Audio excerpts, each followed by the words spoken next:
যেসব বিষয়ে ঐক্যমত্য বা আংশিক ঐক্যমত্য হয়েছে তার মধ্যে আছে তত্ত্বাবধায়ক সরকার পুনঃপ্রতিষ্ঠার ব্যাপারে রাজনৈতিক দলগুলোর ভেতরে কোনো রকম দ্বিমত নেই।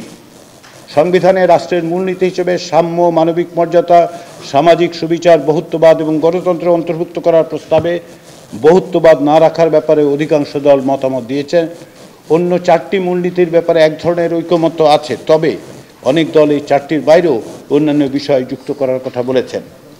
নাগরিকদের সামাজিক, রাজনৈতিক ও অর্থনৈতিক অধিকার সম্প্রসারিত করা এবং সেগুলোর কিছু কিছু বিষয়ে রাষ্ট্রের বাধ্যবাধকতা তৈরি করার, এই অধিকারের তালিকা এবং তার প্রয়োগে রাষ্ট্রের বাধ্যবাধকতা এবং বিশেষ করে তার মাত্রা বিষয়ে মত পার্থক্য রয়েছে।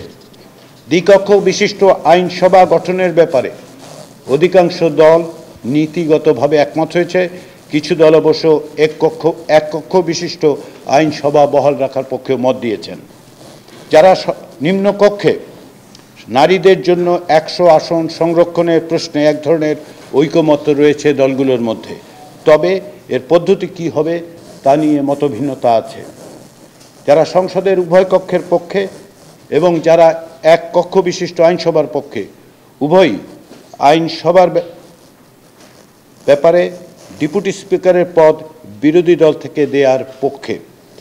উচ্চকক্ষ গঠনকে যেসব দল সমর্থন করেছে তারা 100 জন সদস্য নিয়ে উচ্চকক্ষ গঠনের ব্যাপারে একমত, তবে এই প্রতিনিধিদের কিভাবে নির্বাচন করা হবে, সংবিধান সংস্কার কমিশন কর্তৃক প্রাপ্ত ভোটের আনুপাতিক হারের সুপারিশে সংখ্যাগরিষ্ঠের সমর্থন থাকলেও এই বিষয়ে ঐকমত্যে পৌঁছানো যায়নি।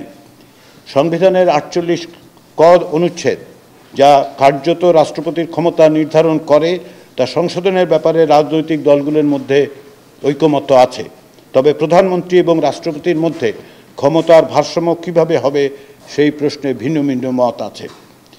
70 অনুচ্ছেদ, অর্থাৎ সংসদে নিজ দলের বিপক্ষে ভোট দেওয়ার ক্ষেত্রে যে বিধান, তা পরিবর্তনের ব্যাপারে ঐকমত্য হলেও কি কি বিষয়ে দলের পক্ষে ভোট দেওয়া বাধ্যতামূলক হবে তার একটি আংশিক তালিকার ব্যাপারে ঐকমত্য হয়েছে। অর্থ বিল, আস্থা ভোট, সংবিধান সংশোধন বিলের ব্যাপারে দলীয় অনুশাসনের বাধ্যবাধকতার ব্যাপারে অধিকাংশ দল একমত।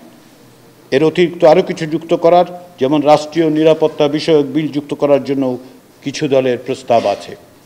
আইনসভার গুরুত্বপূর্ণ স্থায়ী কমিটিগুলোর সভাপতিত্ব পদ বিরোধী দলের সংসদ সদস্যদের দেওয়ার ব্যাপারে প্রায় সকলেই একমত। এই মর্মে বিশেষ কয়েকটি কমিটি, যেমন public accounts committee, estimate committee, public undertaking committee, privilege কমিটির সভাপতিত্ব বিরোধী দলের কাছে দেওয়ার বাধ্যবাধকতার আরোপের ব্যাপারটি বিবেচনায় আছে।